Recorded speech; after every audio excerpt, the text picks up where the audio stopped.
Think Joe Biden could ever do that? President Trump showing up on the White House roof, doing a home inspection on the renovation projects he's got in the pipeline.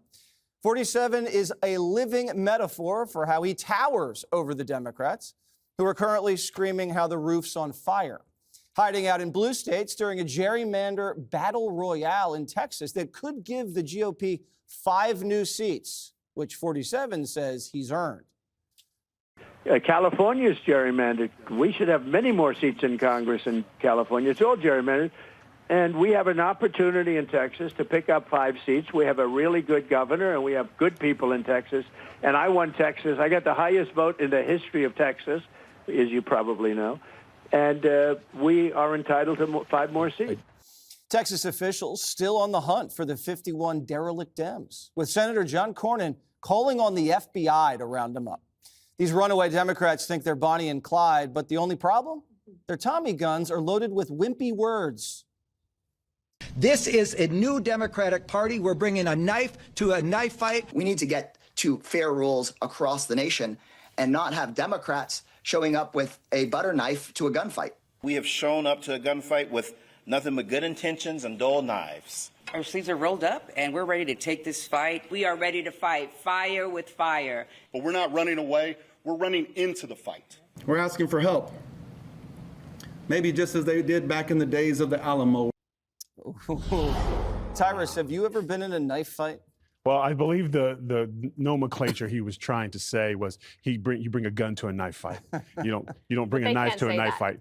So you shouldn't say knife fight either. None of these. Is anyone fearing this? Is there anyone going, oh, you hear what they're saying over there? They're out of control. Was there a huge mob outside cheering for this? Do your job. You're elected. The people made their choice. The people voted the numbers they did.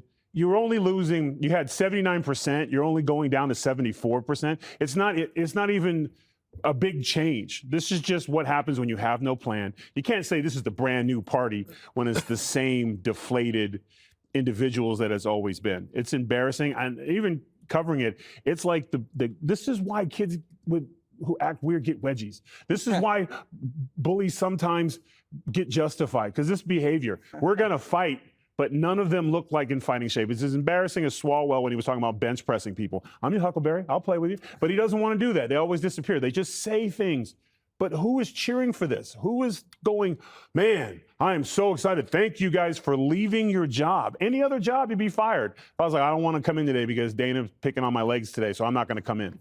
They'd replace somebody, and then they wouldn't ask me to come on the show again. When are we going to start seeing politicians who refuse to do their jobs have actual consequences? How is this fight going for the Democrats, Dana? Are they winning the message war? Are they winning anything? They are not, and we also know how this is going to end. It's going to end the same way it did in 2021 when they fled to Washington, D.C., and this is the same thing. Like, do they really think that they're going to stay in Pritzker's hotels and eating continental breakfast for the rest of their lives? I mean, they left. I don't think that people have a lot of sympathy for people who don't stand up and go and do their job. I can understand that they feel like this is wrong. I understand that there are other people. Ari Fleischer had some good points today. He was like, why don't we just follow the rules and everybody do it at the same time? That said, in Massachusetts, Dems are 9 for 9 on congressional seats. Kamala didn't win 100% of the vote. In California, they're pushing a plan that would leave Republicans with just 4 of 52 seats if Texas does this, but they're probably going to do it anyway. And this is from the same crowd who says they want to pack the court and they want to blow up the filibuster in the Senate. And then they say that Texas redistricting would end democracy. So I don't have a lot of sympathy for them. But I also would say from a calm standpoint, it's clear that the bat signal from the focus groups is the Democrats want them to fight. Yeah. If you look at that montage, everyone has to say the word fight. They had knife fight. They had the fight. They had fight, fight, fight. But what they're doing, once again, with the tactic is they're raising the bar that they can't clear because they're going to have to come back. They don't have the numbers. So they are fighting with basically a losing hand, but they're doubling down on it. So I think that doesn't look too good for them. And I also don't know if this was entirely necessary. I do think President Trump is actually in very good position to keep a hold of the House and the Senate in 2026. Dana, Did you just I say did not red say it. wave? I said he is likely to keep it. Okay. And I know that the margins are small, but I don't think that this was totally necessary. Wow.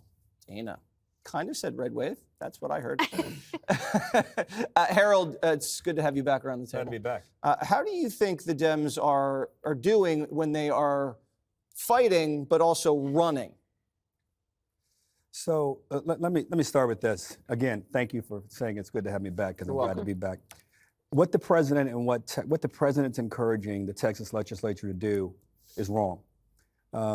They should not do it. Just because you have the power to do something doesn't mean, or you have the ability to do something doesn't mean you should do it. Tyrus, when he walks in the studio, could beat me with the wave of a hand. I'm glad he doesn't do that, and he could do the same I love with you like you. a brother. I know you do, that, but yeah. the fact you wouldn't do that to the smallest guy. I would duck. So here you are. Every 10 years, states have the right. Every state does this. They wait for the census data to come in because we have a fixed number of members of Congress, 435. It used to be each district was roughly 450 to 550,000 people. It's grown now to almost 1 million, depending on some districts, because of the population movement around our country. So for Texas to do this, I think is just wrong. And the reaction that the Texas Democrats have is a reaction to something that is simply wrong. Now, the California governor, the Illinois governor, and the New York governor, who are all Democrats, are saying we're going to counter this. I kind of don't blame them. I don't like the tit for tat, but if they unilaterally disarm, because President Trump asserts authority and control, and no one questions him. If we started this conversation saying this is probably the wrong thing to do, now this is not the right thing to do what Democrats are doing, but we've accepted that what Texas is doing at the urging of President Trump, I think is just the wrong thing. Now, two, I don't think Dana was saying red wave come 2026.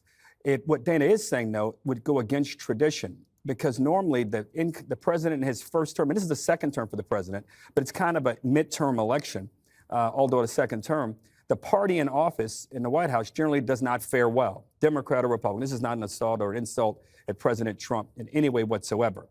So when you see a president do something like this, urging Texas to do this, this is not, in my estimation, a position of strength or confidence being exerted by or imparted by President Trump, who really, in my mind, I've said before, is the greatest political athlete I've seen in politics in my lifetime. And maybe this is a great athletic move to urge, knowing that he's not in a great position come next year, that his party's not in a great position, to try to not pick the legislators, but pick the voters who will then pick the legislators. And if you do that, Mr. President, you're going to hear Democrats like me who are really not, I'm not a partisan. I'm a Democrat, but I'm not a partisan. I'm going to encourage Democrats in these other states to look at ways to counter what you guys are going to do in Texas, because it's not right. And anyone who's calling balls and strikes knows this is not the right way to do what you're trying to get accomplished. So, Emily, the president just took a question after his announcement about the Olympics, and he was asked about the FBI going to get these guys. And he said if they have to do it, they have to do it. Do you think it's justified for the FBI to join the Texas posse and apprehend the flea baggers? Well, I think it plays into the fact that this has been, the drama has been maximized by these Texas Democrats, but on the national scale. But when you look inside the borders of Texas, they are the voters whose opinion matters more than the rest of the country in this particular fight. I think they see this with disgust. To your point, they don't have the luxury of deciding not to go to work tomorrow, of going to hide out at their buddy's restaurant, at their buddy's hotel, and not actually go out and earn food for their families. Because this entire thing is exactly what, I mean, it's staged drama, right? It's optics rich and enforcement thin. And so at the end of the day, these guys are going to come back and they have nationalized what is a Texas policy fight.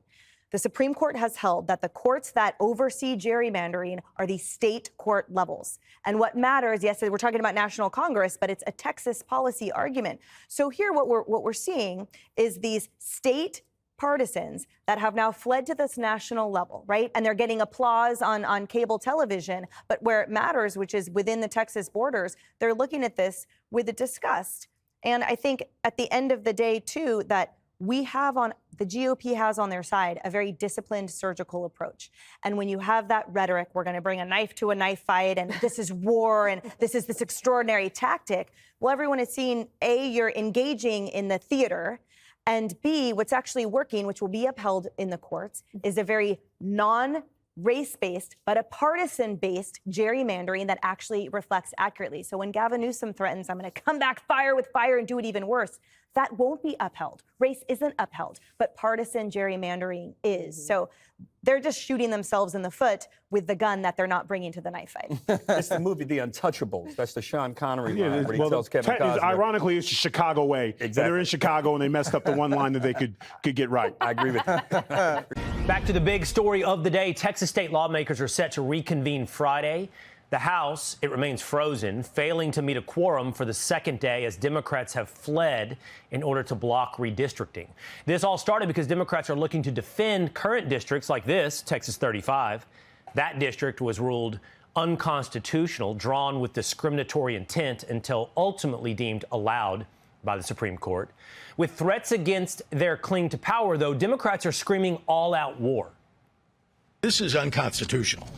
This is about standing up for people's voting rights and standing up for black and brown people who are going to be iced out. Would the state of California move forward in kind, fighting, yes, fire with fire? This is not the Democratic Party of your grandfather, which would bring a pencil to the knife fight. This is a new Democratic Party. We're bringing a knife to a knife fight, and we are going to fight fire with fire. That was, among others, Governor Gavin Newsom of California, Governor J.B. Pritzker of Illinois. But joining me now is Governor Greg Abbott of Texas. Governor, great to have you here on the show. You heard the reaction there from some of your fellow governors. What do you say? Some very rich hypocrisy on their part. There are no states more gerrymandered than California and Illinois and New York. In Illinois, I think they may have maybe 3 congressional seats for Republicans, despite the fact that Trump won more than 40% of the vote there. Same thing applies in states like California and New York. I don't think those states can gerrymander any more than they have. What Texas is doing, actually, we're drawing districts to provide every voter in the state the opportunity to cast a vote for the party and candidate of their choice. 4 of the 5 districts we're drawing, they're going to be Hispanic districts. They happen to be Hispanic Republican districts. One is going to restore the Barbara Jordan district in Harris County, Texas. And so what Democrats are really concerned about, if you look under the hood, is the fact that Hispanics and even black voters are voting more for Republicans than they have for Democrats in the past. The results of President Trump's electoral victory prove that. You have a map up, and it's a map of districts, but the fact of the matter is, if you look at the map of the presidential election, you'll see all across the border counties, President Trump won those counties, which are heavily Hispanic counties. Hispanics now vote Republican, and Democrats are losing it because of that. Let's talk about the Democrats who have fled the state of Texas for a moment, Governor. On Sunday, you suggested they could, citing an attorney general opinion, be arrested and replaced for abandoning their office. Earlier today, I spoke to Representative Oliverson here in Texas, and he made me aware, which I was not aware, that some of the Democrats who are not showing up for a quorum are actually still here in the state. So is it the case that you could actually arrest those representatives and bring them back to Austin to establish a quorum? So that is correct. And, Will, as we're talking right now, Texas Department of Public Safety officers are on the streets looking for those Democrat House members to arrest them and to take them to the Texas Capitol and hold them there until a quorum is reached. All right. And then, and that may, I'm not sure how many, can you tell me how many different representatives that we're talking about are in the state of Texas? I believe you're 6 short right now of a quorum. Would that number bring you to a quorum? So that's a fact that we don't know yet. We don't know which Democrats remain in the state who are not yet identified. We don't know exactly how many are out of state. But know this also, Will, and that is the Texas Department of Public Safety is also working with officials in other states to find ways in which we can try to arrest the Texas Democrat members in other states and bring them back to the state of Texas. Well, that was my next question I was going to ask you, Governor. Of course, Texas DPS would have limited powers to arrest anyone out of state. Most of these Democrats have fled the state for that express purpose. Representative Alderson has said that both you and Attorney General Ken Paxton, though, have looked into whether or not they're funding these trips or fundraising off of these trips, which would amount to bribery. Would that open up the potential for you to go retrieve some of these representatives who have fled the state? It opens up several opportunities. One, bribery in Texas is a felony. Felony is the type of offense that we can issue papers to have these Democrats brought back. Another thing, though, that the Democrats don't seem to know, and that is taking or receiving a payment like they have to escape or not take a vote subjects them to forfeiture of their seat. That's going to be one of the legal grounds you're going to see asserted here immediately to seek the vacation or elimination or abandonment of these House seats by the Democrats. So we will remove them from office and call for elections to replace them. But what kind of timeline? You said immediately. My understanding is that is a legal process. It would have to be established by a judge. At least that's the opinion of the Attorney General, I believe, established in 2021. And that would require a judge to discern abandonment. So that seems like that could take some time. So when I say immediately, I'm talking about when all the paperwork is going to be filed with the courts, which is going to be immediately. Secondly, there will be requests for immediate responses from these courts, knowing that they're dealing with an immediate timeline. You're a lawyer. You know you can go into court and you can get a quick resolution for matters that have a short timetable. That's exactly what we're dealing with right here. There's a lot of different elements to democracy. I'm just not sure when it became an acceptable element of democracy to flee the process in protest or deprive the democratically elected representatives of a majority vote. But several times now we've seen this play out in the state of Texas. So we'll be following along over the next couple of days. Thank you, Governor Abbott. Thank you. Governor Greg Abbott is now calling for the arrest of more than 50 Texas Democrats who fled their state, hoping to block redistricting efforts. Those Democrats are now declaring an all-out war against the new map, preventing a vote that would give Republicans up to 5 additional seats in Congress. Hello, everyone. This is Outnumbered. I'm Emily Campagno, and here with my co-host, Harris Faulkner. Also joining us today, Ainsley Earhart, Fox & Friends co-host, Dr. Nicole Saphier, Fox News contributor and board-certified physician, and Joey Jones, Fox News contributor, retired U.S. Marine bomb tech, and New York Times best-selling author of Behind the Badge. Now, Governor Abbott is threatening those Dems with the risk of daily fines, among other severe consequences, like felony charges and removal from office. At stake here is control of Congress. The effort to redraw the congressional map in Texas could give Republicans up to 5 seats, giving the GOP an advantage in next year's midterms. Texas House Speaker Dustin Burrows is now signing civil arrest warrants, citing dereliction of duty after dozens skipped off to blue states. But those Dems aren't backing down. Here's a few of them during a press conference in Illinois last hour. Watch. Right now, there's folks saying that we walked out. And I think everyone behind me will say, we're standing up. And as Texans would say, we're standing tall. My Republican colleagues in Texas, you wrong for this. You wrong for this. You already have the governor's office. You're the majority in the Senate, the majority in the House. What more do you want? What we see here happening in Illinois is the fight for our democracy, is the fight for America, and the people standing here today are on the front lines of that fight. These are the fighters for our democracy. And while Democrats across the country are calling foul over the redistricting efforts in Texas, President Trump is pointing out the hypocrisy. You know, those blue states that you're talking about.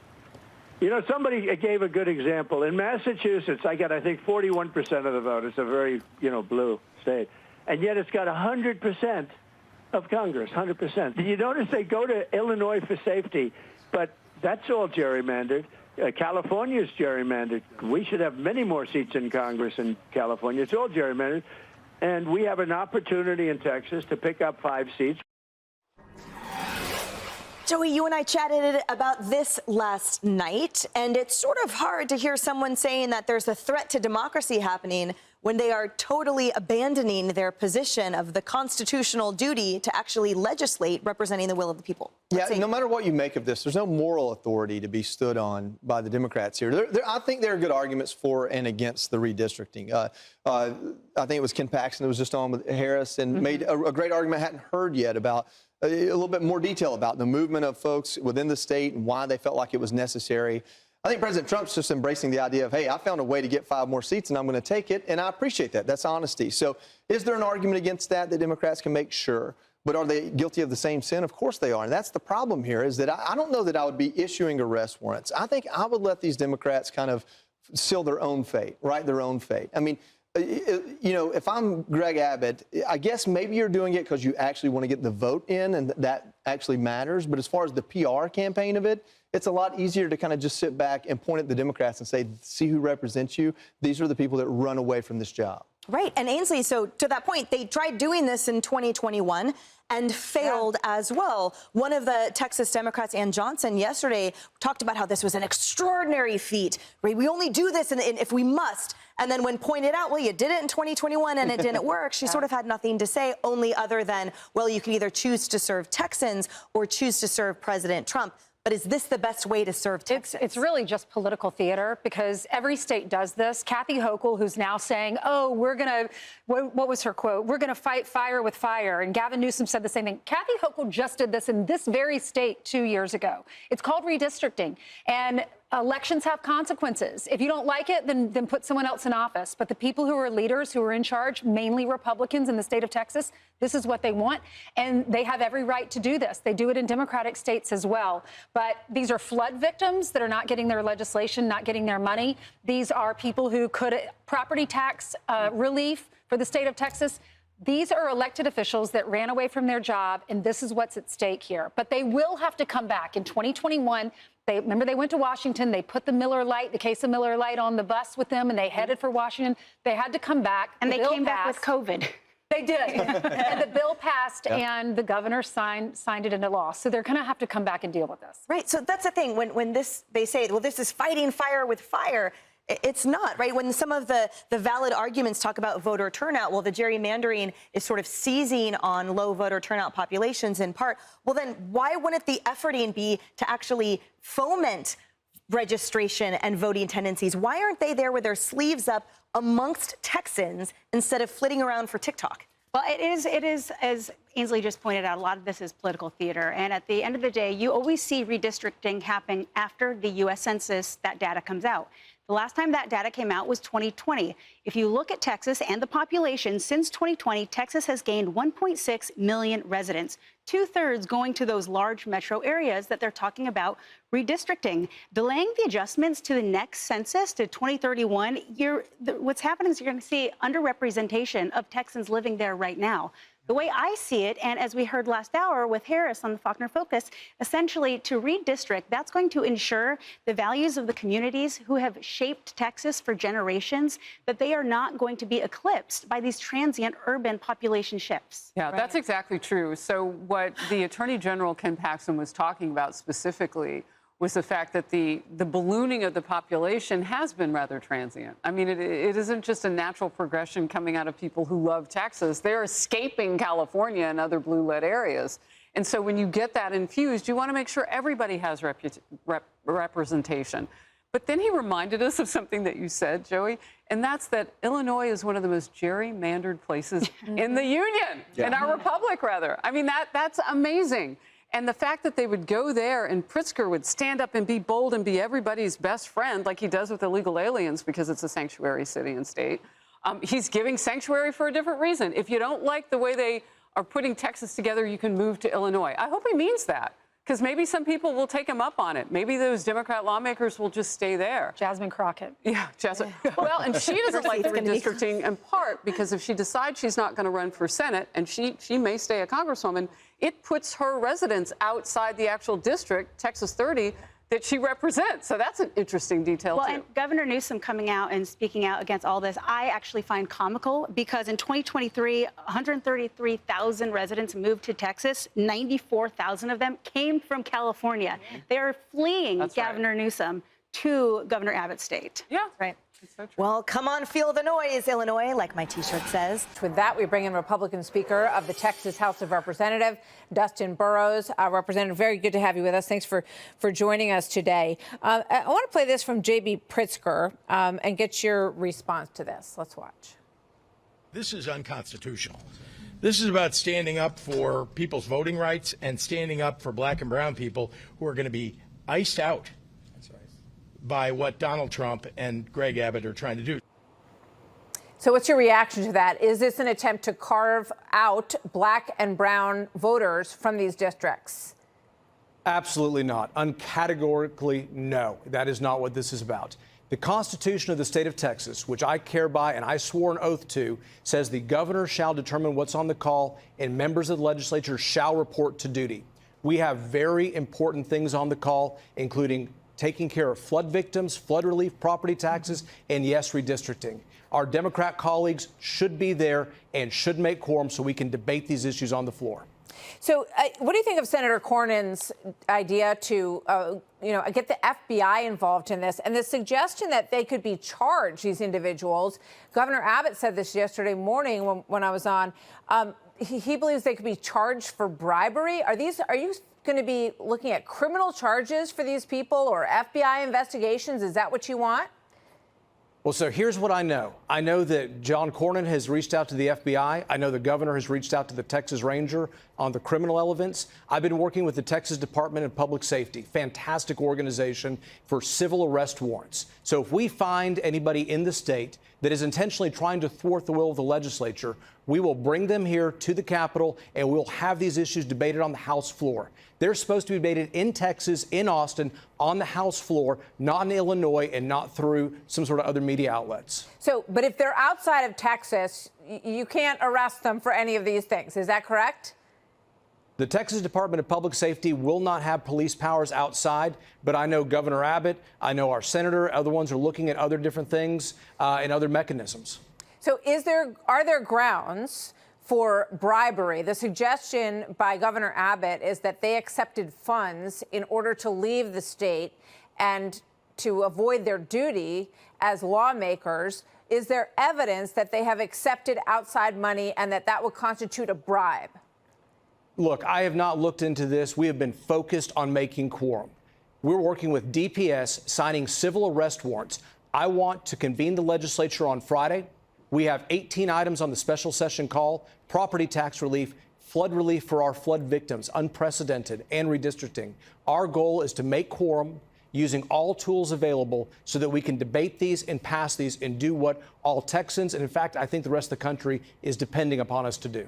Do you believe that these 5 seats will be carved out eventually? And what kind of time frame are you looking at? Do you believe that you will succeed in getting adding 5 seats that could potentially lean GOP? Of course, you never know what's going to actually happen with votes before this is done.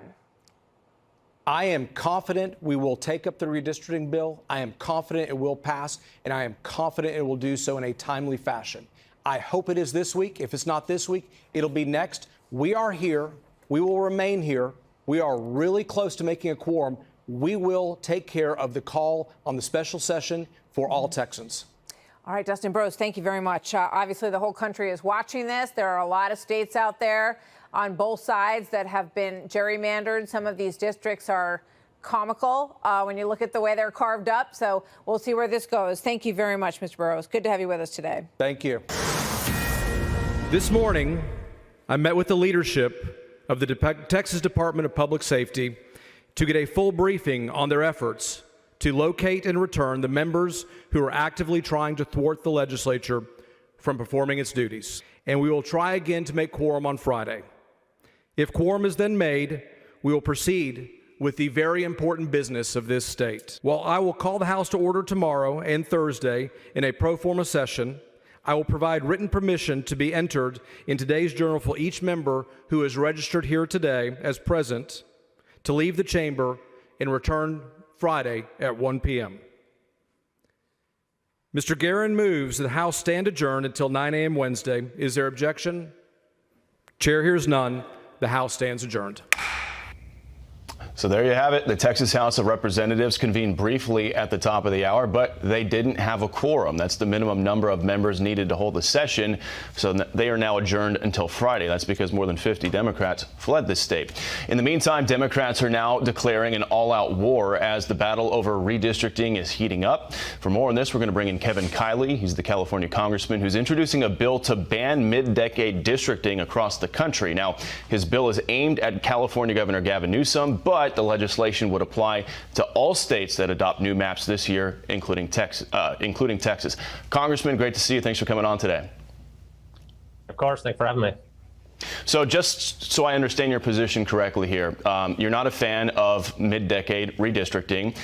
You don't like what Texas is doing right now, and you certainly don't like what California is threatening to do in response. So do you see your bill as a way to maybe avoid this all-out tit-for-tat escalation war where we see both parties getting into this redistricting war? That's exactly right. This is a way for us to just take a deep breath, say enough is enough. This is not a route that we want to go down. Now, of course, being a representative from California, I'm most concerned about my home state, your home state as well, I believe, Bill, and trying to protect our democracy there. And what Gavin Newsom has envisioned is just sort of uniquely corrupt in that he is trying to abolish our independent redistricting commission that was put in place by voters to transfer their authority to himself in the supermajority legislature to toss out the independent nonpartisan map they came up with and to oppose a hyperpartisan map that is aiming to reduce California's Republican representation in Congress from 9 seats out of 52 to 3 seats out of 52. 3 seats out of 52, even though we get over 40% of the vote in statewide elections. So we absolutely need to stop that from happening. And it's not a good thing for the country, I believe, now that you have many more states are talking about throwing out their district lines in the middle of the decade. It's not a healthy thing for voters, for representatives. It's not good for Democrats or Republicans, I don't think. And it's certainly not good for the country. And to your point, your legislation would impact the state of Texas. And the Texas Attorney General, Ken Paxton, was on our air this morning. He's not a fan of your legislation. He says it's not needed because Texas's population has exploded largely from people escaping California. Take a listen. We'll get your thoughts on the other side. We don't have fair representation right now because our population has changed and it's increased. And so in states like ours, where things have changed so dramatically, it does make sense to redistrict. If you're a state that hasn't changed much and your population centers or your proportional representation hasn't changed, yeah, no reason to do this. Congressman, what's your response to AG Paxton? Well, he's certainly right about people leaving California, many going to Texas, many going to basically every other state in the country because of the failed policies of Gavin Newsom. But the fact is that if we simply keep redistricting in state after state after state, what are we going to do? It every 2 years? Then it's incredibly disruptive. And if you talk to actually the Republicans from California, of course, we don't like what Newsom is doing. But if you talk to the Republican members of Congress from Texas, they don't like what's going on there either because they have gotten to know their constituents, the communities that they represent, and then to suddenly have their district upended in an unscheduled redistricting, it's very disruptive in terms of their ability to represent their district. And then when you talk about other states now are talking about doing it, I think that the Speaker of the House, Mike Johnson, really needs to step up and show some leadership here. He's the leader of our conference, and this is not something that is popular among members of our Congress. And he's also the leader of the House as an institution, and it's not a healthy thing for the House as an institution. So a way that he could step up and show some leadership here is by supporting my bill and bringing this chaos to an end. So I'm sure you've seen this, but want to get your reaction to it. Congressman Eric Swalwell, he was reacting to the lines that Texas are talking about drawing, and he posted a tweet which tells Texas Republicans, hope it's worth it, say goodbye to Kevin Kiley, you, Congressman, and 5 other California Republicans. Congressman, it sounds like Democrats are threatening to draw you out of your own district if this goes forward. Your thoughts? Yeah, I'm actually not super concerned about my own seat. I won by 46,000 votes last election. I actually got the most votes of any candidate in California history, and there's only so much they can do. By the way, Mr. Swalwell came to my district and campaigned against me, and yet his candidate lost by double digits, and now he thinks that he can't win a fair election. Well, let's just move some lines around on the map. And I think that's the problem here, is that you have people like him and Gavin Newsom talking about, defeating people, not through having a free and fair election, but simply by exercising their raw political power to get rid of the independent commission that voters have established. I will say, I think the immediate priority is bringing this sort of tit-for-tat redistricting war to an end. But a longer-term goal, at least by the time of the next census, is that we can reach some sort of deal, because there's two policies that voters of all stripes overwhelmingly support: getting rid of gerrymandering and establishing voter ID. And the first tends to be more of a priority for Democrats. The second tends to be more of a priority towards Republicans. I think that we can reach some sort of deal to make our elections a lot fairer by ending gerrymandering, requiring voter ID, and we'd be a lot better off going forward. All right, got to leave it there. Congressman Kevin Kiley of the state of California, great to see you. Thanks for coming on today. You bet. Thanks for having me. Joining us for more on this, Clay Travis from Outkick. Let's listen to Governors Newsom, Hochul, and Pritzker on their thoughts. Only if they move forward to dismantling the protocols that are well established would the state of California move forward in kind, fighting, yes, fire with fire. This is a war. We are at war. And that's why the gloves are off. We will not let power go unchecked, right? Or let your voices and their voices go unheard. And of course, Clay, I'm going to put up for everyone to see. This is the map of congressional districts in Illinois, which, as you can see, they really had to twist themselves into knots to come up with this particular one. But this is like a gerrymandered arms race. How do you see it? Well, first of all, thanks, guys, for having me on. And I can't believe that Democrats are this big of morons on this particular issue.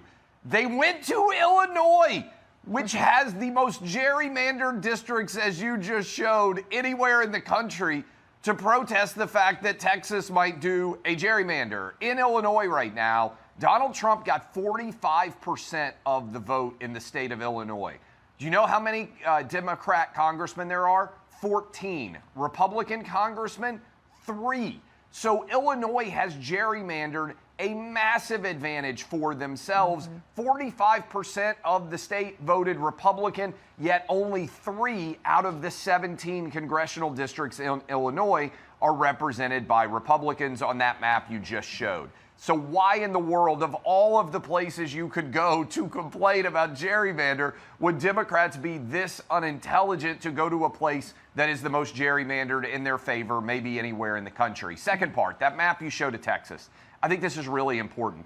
The reason why that map potentially could flip 5 Republican seats from the Democrat side is because of the massive growth, look at that, of Hispanic support in Texas for Trump and for the Republican Party. All down on that border, that used to be deep blue Democrat districts. As Democrats have been losing Hispanic voters, and they nearly lost Hispanic voters nationwide, they did lose Hispanic men. We have seen massive growth in states like Florida and Texas in the Hispanic vote coming over to the Republican Party. Far from being racist, the reason these districts are in play is because of the massive growth under President Trump of Hispanic support. So I think this falls flat on its face. And even the New York Times, guys, even the New York Times said, if you want to analyze the overall nationwide vote, things right now are rigged a little bit in favor of the Democrat Party because the national popular vote, which was won by Republicans in 2024, was not reflected in the same majority that you would expect, since Republicans only ended up with a 3-vote majority in the House. So all of this, I think, is falling on deaf ears because Democrats are already coming with unclean hands, having done most of their gerrymanders already. Clay, gerrymandering is one of those sort of political tricks of the trade I would categorize as like fancy footwork or, a workaround, rather than the grueling, painstaking work of winning elections. It seems, at least in Washington lately, that all of governance has been reduced to this. Who can get away with coming up with new, quick, fast ways to work around the will of the people? Well, Jillian, I think what you're hitting on is an important point here. It's also, where do you start to talk about gerrymandering? Because notice the way Democrats are trying to narratively construct this argument. They are saying, oh, Texas just out of nowhere decided that they were going to suddenly gerrymander and we have to respond to it. The reality is every state since the 2020 census happened, which, oh, by the way, is flawed in favor of Democrats, and very few people talk about it, but they actually misallocated some of the congressional seats and as a result, some of the electoral votes. But they all started this in 2020. If anything, Texas is just late in their response, which Democrats are taking as an opening salvo as opposed to what it is, which is a response to prior actions. All right, Clay Travis, thank you so much for joining us. We've got a busy morning ahead, and that is just one of the stories we are covering. Thank you, Clay. Thank you.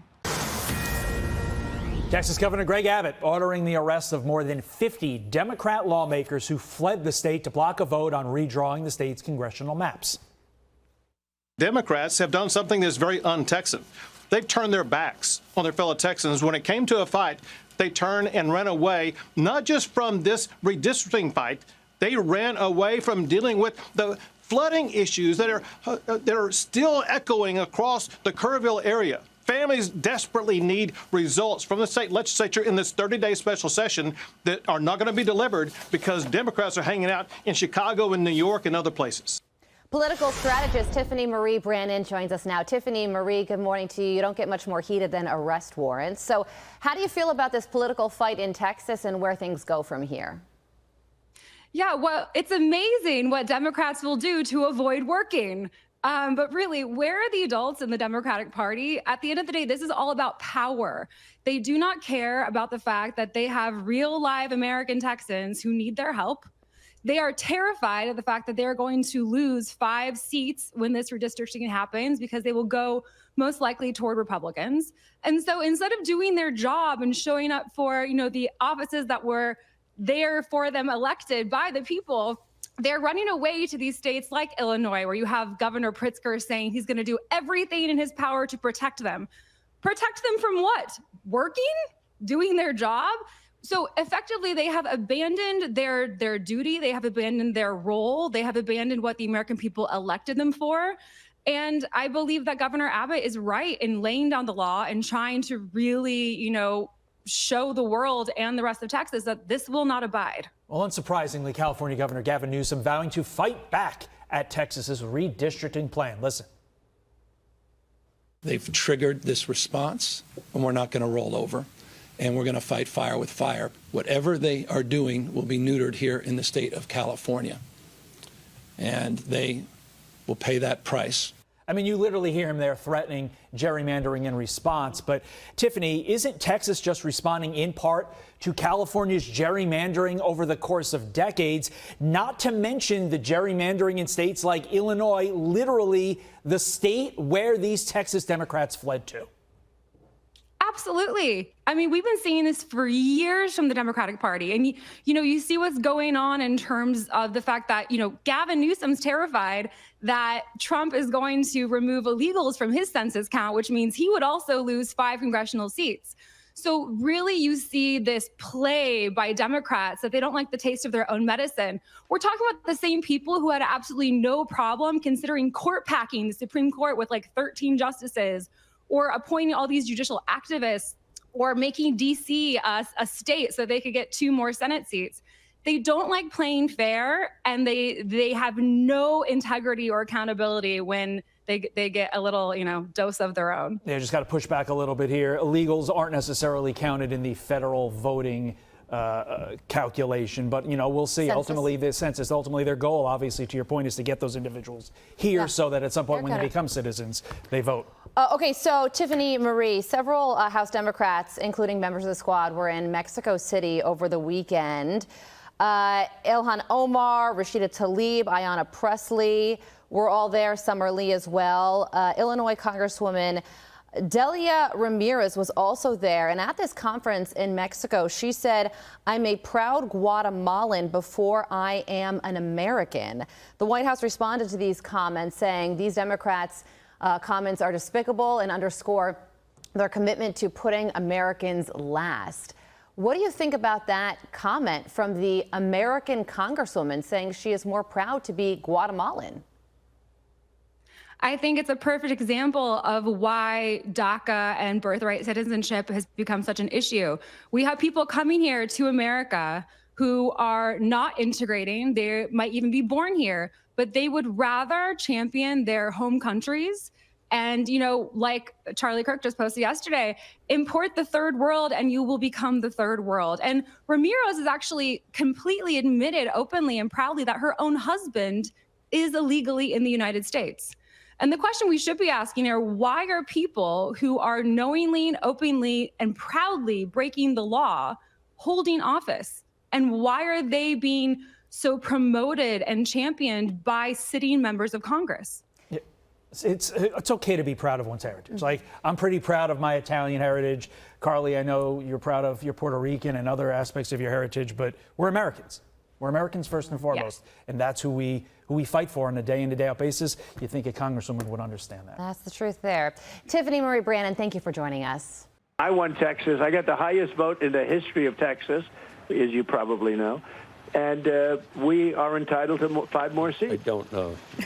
I have to check on that, and they expect. Check it. Why don't you check it, Joe? Why don't you check it? Okay, because I'd like you to. I got the highest vote in the history of Texas. Okay. So here we go. So you did get the highest number of votes in Texas, so that's true. But when you were talking about, then you don't have to say anything more, Joe. Perhaps the best example of gerrymandering and redistricting is, again, the example given by President Trump of Massachusetts, where Republicans earn something like 40% of a general vote, but have 0% representation in Congress. Joining me now is Texas State Representative and GOP Caucus Chair Tom Oliverson. Congressman, thanks so much for being with us here today. Let's talk about your Democrat colleagues who have fled to Illinois. Have you spoken to any of those representatives, and do they plan to return to Texas? Well, I know that the Speaker's office is in communication with them. I'm not aware of any immediate plans for them to return. I think we were 6 votes short of a quorum today. We had 94. We needed 100. So we have some Democrats that are present. We only have 88 Republicans in the caucus, but we're short 6 votes. We are coming in again for the next big day. Next big check will be Friday. And by that time, we believe that we will have more of our Democrat colleagues back in state. All right, so it's your belief that they're going to fracture off, not stay unified. Not all, I believe it's roughly 51 Democrats who have fled, will remain in places like New York or Illinois? Well, not all of them are in Illinois. Some of them went to New York. Some of them went to Massachusetts. We know of one who's actually gone overseas. Some are still here in Texas. And so we believe that yes, we think they are going to fracture, and we believe they'll come back. I mean, they've done this to us before. I was here in 2021. So was our Speaker, Dustin Burrows. We lived through this. They stayed gone for 50 days. They got absolutely nothing accomplished. They came back. We passed the bills that they didn't want us to pass anyway. And so they came back after 50 days, had nothing to show for it. And we expect the only difference this time is that they're going to get even less and be gone in even shorter period of time. I wasn't aware that some of those Democrats have remained in the state of Texas. I assume you're referring to those who have stayed in the state of Texas but yet haven't shown up for the vote to provide a quorum. Governor Greg Abbott has said that he wants to see those members arrested. Of course, the state of Texas has limited power to effectuate an arrest warrant in the state of Illinois or New York, but he would have power here in the state of Texas. Do you think we could see that over the next couple of days for any of those representatives that stayed in state? Yeah, I think you can, Will. And I think, there's 2 other things that are going on here. About an hour ago, Attorney General Ken Paxton indicated that he would be moving forward or seeking to have their seats vacated no later than Friday if, in fact, they failed to show up by Friday, which is something that's been talked about, hasn't been done before, would certainly trigger a legal battle, but would probably go directly to the Texas Supreme Court for deliberation. There's also an issue that was raised by Governor Abbott. I'm not a lawyer, Will, but Governor Abbott is a lawyer. He's a former judge. He's our former attorney general, and he believes that some of them are actually actively fundraising dollars to pay for the fines that they are incurring from the House for not being present. And Governor Abbott believes, and I support his notion, that this is actually a felony bribery. So if it should be the case that they get charged with a felony, then yeah, I think you'll see even out-of-state folks may end up being subject to arrest. All right, we'll have to watch that coming from the Attorney General's office. One last quick question for you, Representative. The representatives who are still in the state of Texas, I'm curious how this plays out over the next couple of days. You could get a quorum. There's only 6 or so, you said, who are missing. Right. So they could be hauled back in, arrested and hauled back in for that vote. There's a lot of things they're holding up, right? Besides this redistricting vote, there's flood relief to Kerrville. Some Democrats have stayed. Have you spoken to those Democrats? What do they say about their colleagues? Yeah, I have. And what they've said is that, you know, they feel very strongly that they're representing their constituents better by being here, that the fight is here, it's not in Illinois, and that, you know, right now, as you and I are speaking, there's a hearing ongoing in our Capitol examining 5 potential pieces of legislation to address the horrific flooding and mass casualty incidents that we had in Central Texas, where clearly our emergency preparedness system was not up to the task in an area where cell phones don't typically reach very well, and flooding came rapidly in the middle of the night, you know, much like a unpredicted tornado might tear through the Midwest. And, you know, we've got to figure this out. And so they've abandoned this entire conversation out of their panic and fear over redistricting. Exactly. All right. Representative Oliverson, thank you so much for being with us here today. Thank you, Will. I appreciate it. So let's bring in our panel. David Avella, GoPac chairman, Tommy Lahren, host of Tommy Lahren is Fearless on Outkick, and a Fox News contributor, and Jessica Tarlov, co-host of The Five. Great panel. Thank you all very much for being there. I want to start by playing this from Joe Scarborough this morning. Here's what he had to say about all this. If Texas achieves what they want to achieve, then California will go back. And then they will draw up even more rigged lines that will help Democrats. And New York State will do it. And who knows? Maybe then Florida decides. Let's play this, too, from Gavin Newsom. Here's what he said. Watch this. The proposal that we're advancing with the legislature has a trigger. Only if they move forward to dismantling the protocols that are well established would the state of California move forward in kind, fighting, yes, fire with fire. David, let me start with you. What do you think? Well, the Texas Speaker and legislature are operating within the law. Texas House Democrats are not. You get to pick your side. And let me also, Jessica, do these people not have jobs? I mean, how do they just like walk away from their job? What company can keep these Texas legislators from being able to not perform their real jobs or their other jobs in addition to being in the state legislature? It makes no sense. Well, you know what I'd like to direct to Jessica is this question that is brought by Joe Scarborough, that this leads to this sort of tit-for-tat process and that everything gets redrawn. Let's put up the current Illinois districts, because a lot of them have run to Illinois, and let's take a look at some of these squirrely places where people live. I thought Rich Lowry put it well. He said this is not a voting district, this is a road trip. What do you make of it, Jessica? Yeah, I certainly can see that argument, and there are other states that you could show, frankly, that are controlled by Democrats and Republicans that have similar comically drawn lines. But Gavin Newsom and J.B. Pritzker are absolutely correct. Democrats are sick and tired of showing up to fights with the wrong weaponry.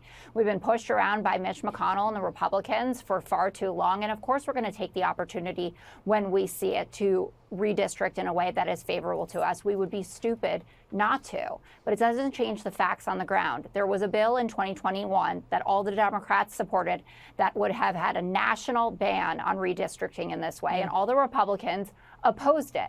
I also heard no complaints from any Republican when Mike Johnson, just a couple weeks ago, decided to abdicate his job to say, actually, Congress isn't in session anymore because I don't want to have to vote on turning over the Epstein files, the bill put forward by Ro Khanna and Thomas Massie. He said, let's go home, rather than talk about the fact that Donald Trump may or may not have been in there. All right. So be equal opportunity in your complaints about fleeing your job. At least they're doing this for a good reason. Tommy, I'll let you take that. Go ahead. First of all, the Democrat Party has been reduced to essentially a social media stunt at this point. That's the only way they can get any attention. It's not through legislation. It's not through ideas or policy. It's through stunts, whether it's getting arrested at a press conference or outside of an ICE facility or skipping work to go to Illinois. Also, the hypocrisy here for Democrats now to clutch their pearls when Republicans play the same way that they've been playing is really rich. Please spare me. Also incredibly hypocritical. Democrats had no problem for a 4-year span of time importing millions and millions of people into blue sanctuary states and cities to pad their numbers, to pad the census. But now they want to cry wolf and they want to cry crocodile tears because Republicans want to draw new maps in Texas. Democrats would do it every single time. They don't like it that Republicans are playing the same game. We learned from you. We're going to be cutthroat like Democrats, and we're going to win where we can. Yeah, I mean, what I see is, all of this, like, they love to use the word fight. Remember that TikTok video? Maybe we can throw that up for a second. Like, we're going to fight, we're going to punch, we're going to. So I see this sort of David Hoggian philosophy that is digging in here with the language about how hard we're going to fight, and that's what the voters want. They want to see them be a lot tougher. Interesting, David Avella, that Arnold Schwarzenegger, through his spokesperson, he says gerrymandering is evil. And he says it's truly evil for politicians to take power from people. He's opposed to what Texas is doing. He's opposed to the idea that California would race to the bottom to do the same thing. And I think there is sort of a reaction among a lot of voters who watch this, and there's something, that they find distasteful, even though it is, it's an eye for an eye out there. Look, the reality is the legislatures have the power to do that, given to them by the Constitution, to set the district lines. But look, Democrats are either going to pay for it now or they're going to pay for it in a few years. When the census happens and you start saying how many members of Congress each state gets based off their population. And the reality is because of the crazy policies the Democrats have put in place, they're going to lose seats. California is going to lose seats. New York's going to lose seats. So they can lose members of Congress now, or they're going to certainly lose it in the future. No, they've moved to Texas, they've moved to Florida, so their population is declining, and they will lose seats because their policies, I think it's fair to say, their policies have driven people away from the states, and in the end, they will end up losing seats because of it. Thank you all very much, Jessica, Tommy, David. Great to see you all. We'll see where this is going. Martha. Thanks, you guys. Hey, Sean Hannity here. Hey, click here to subscribe to Fox News YouTube page and catch our hottest interviews and most compelling analysis. You will not get it anywhere else.